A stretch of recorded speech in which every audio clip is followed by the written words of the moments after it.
그러다 보니까 이제 최상위권 학생들 같은 경우에 작년에 정시에서 개판이 났죠. 예.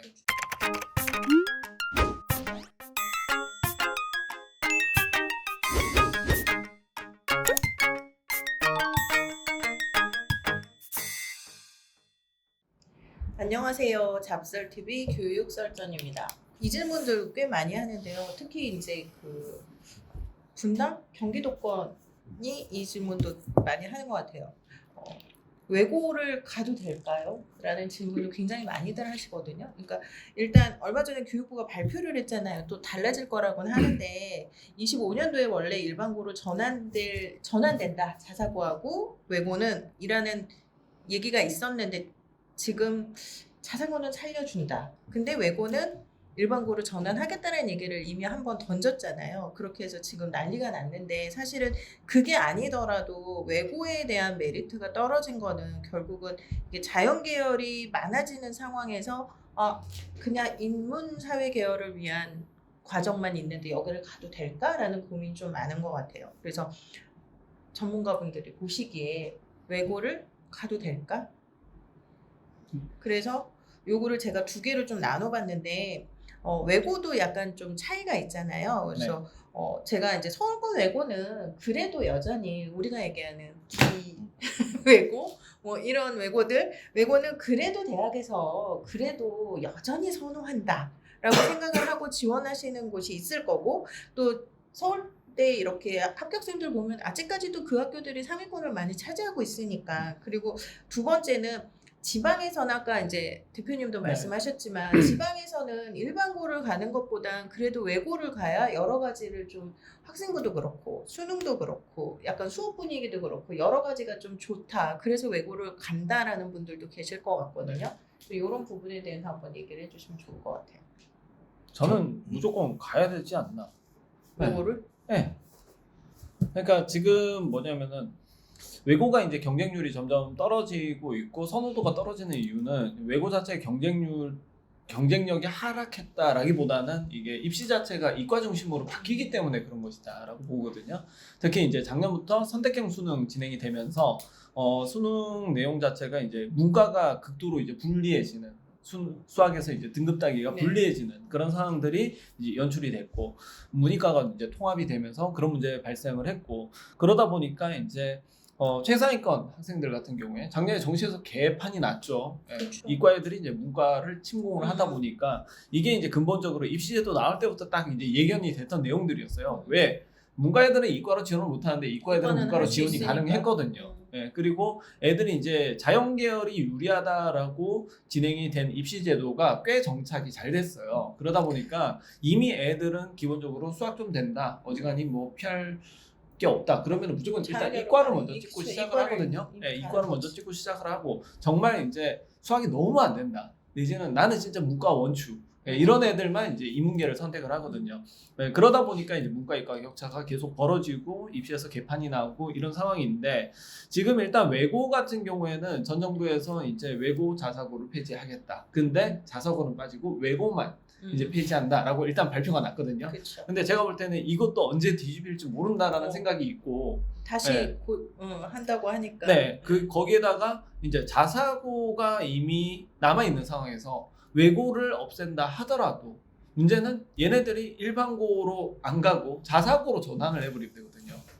그러니까 국제고하고는 달리 외고 같은 경우에는 사립이 많기 때문에 네, 자사로 전환을 해버리면은 어차피 이름만 조금 외국어가 좀 빠진다든지 아니면 외국어라고 하는 이름을 갖다 그대로 유지한 상태에서 그냥 그대로 쭉 가도 된다는 거죠. 근데 그게 가능해요? 왜냐면 용인 외대부고가 자사고로 네. 바꾼 이후에 저는 그게 막혔다고 들었거든요. 근데 그게 제도가 한 번 정도는 틈을 주거든요. 그러니까 이렇게 대격변의 시기에는 한 번 줄 수도 있다라는 그쵸. 얘기. 그러니까 한 번씩이 거기다가 문제가 뭐냐면은 지금 이번에 교육과정 개편 내면서 2022 개정 교육과정하고 고교학점제 시스템에서 외고에서 개설하던 과목들이 일반고 개설 과목이 다 됐어요. 맞아요. 네, 그러다 보니 근데 실질적으로 개설할 수 있다는 거지 다 개설하는 건 아니란 말이에요. 그러면 그 학교들은 그 외국어 과목들을 개설할 수 있다는 거예요. 그러면은 결국 외고를 폐지하긴 했지만 실질적으로 외고라고 하는 생겨서 티가 났죠. 특수 목적고에 대한 지위만 상실되는 거지 하는 거는 외고 그대로 가도 상관이 없다는 거거든요. 그리고 외고의 경쟁력은 비교과에 대한 세특이나 진로 활동에서 나오거든요. 근데 비교과 세특 써주던 사람들이 갑자기 사라지는 거 아니거든요. 그쵸. 그 선생님들은 그대로 남아 있거든요. 그러면 비교과에 대한 경쟁력은 그대로 갖춘 채로 이제 자사고로 전환이 된다라고 한다면은 사실 이전이나 이후나 별로 학생들 입장에서는 달라질 게 없다는 거죠. 행정처리상 이게 특목고가 아니고 일반고의 지위가 되다 보니까 뭐 그 어떤 지원을 할 때 이제 외고로 지원이 안 되고 이제 자사고로 지원이 된다든지 요 정도의 차이만 있을 수가 있고, 근데 이제 외고와 달리 이제 국제고는 조금 달라요. 국제고는 국제고가 달라요? 공립이 좀 있어요. 공립이 더 많아요.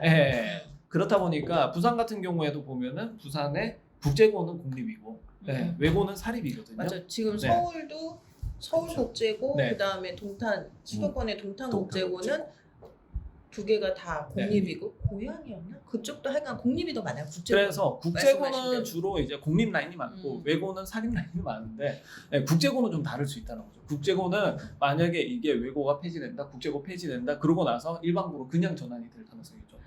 자공고나 이런 쪽으로 간다 하더라도 그 영향력은 매우 미미할 수 있고, 그러면 일반고로 만약에 전환이 되면은 국제고에 있던 선생님들이 킵이 안 되거든요. 그렇죠.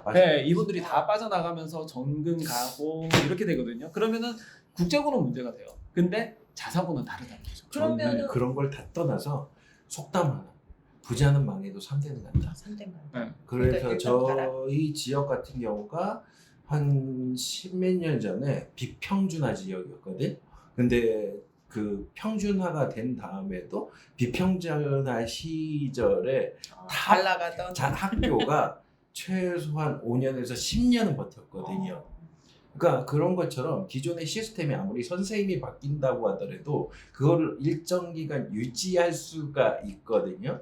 그런 차원이라고 한다면 기존에 있던 시스템에 도움을 받고자 하는 사람이라면 적극적으로 선택해 볼 필요는 있죠. 그리고 예전 같은 경우 그 시기에는 대학교도 암암리에 대놓고 학교 평가를 했었기 때문에 더 가능했었던 일이지만, 최근에도 보게 되면 입학사정관들이 얘기하는 건 어쨌든 그 학교에 대한 정보들을 최대한 많이 캐내려고 하거든요. 그러니까 그 캐낸 정보들이 어느 정도 효과 있을 때까지는 아무래도 외고라는 게 입시에서 되게 영향력을 줄 수도 있다라는 거예요. 그래서 한 3년? 그러니까 지금 현재 외고가 폐지되고 입학을 한다고 하더라도 졸업할 때까지는 큰 문제가 없을 거라는 거죠. 근데 그 이후까지 버틸지는 막 그 학교가 어떻게 대응하느냐를 좀 지켜볼 필요가 있다라는 거죠. 그리고 이제 행정적으로 볼 때도 뭐냐면은 이게 그 권력이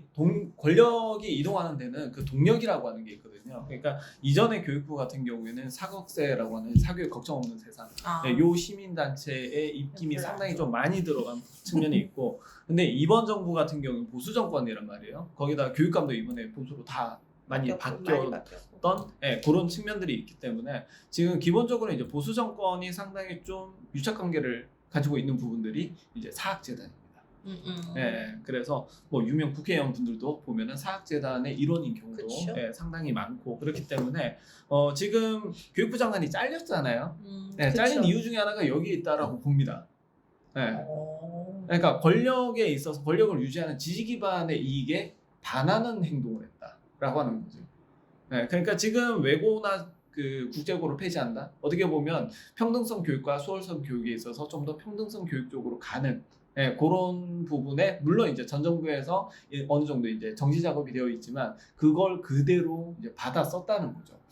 그 면은 상당히 이제 정부 입장에서 그 지금 현재 이제 정권을 잡고 있는 입장에서는 이제 지지자들의 그런 핵심적인 이익에 배반되는 행동이다. 그렇게도 평가가 될 수 있는 부분들이고, 그 다음에 지금의 어떤 교육부가 이제 주장하고 있는, 그러니까 어떻게 보면은 좀 수월성 교육 쪽으로 지금 계속 가잖아요. 가고 있죠. 그렇게 가고 있기 때문에 이런 외고나 자사고 같은 경우에는 오히려 맞춤형 교육이라고 하는 측면에서는 훨씬 더 키워줘야 되는 부분들도 있다. 그러면은 이 얘기를 들으면 웃으실 수도 있는데 아직도 중학교 어머님들은 이런 질문도 하긴 해요. 근데 제 질문이 아니에요. 네네네네. 알겠습니다.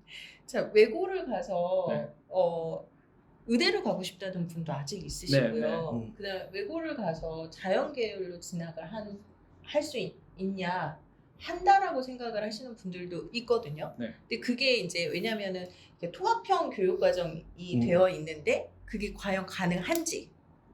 특목고지 이상으로는 좀 불가능한 걸로 알고 있거든요.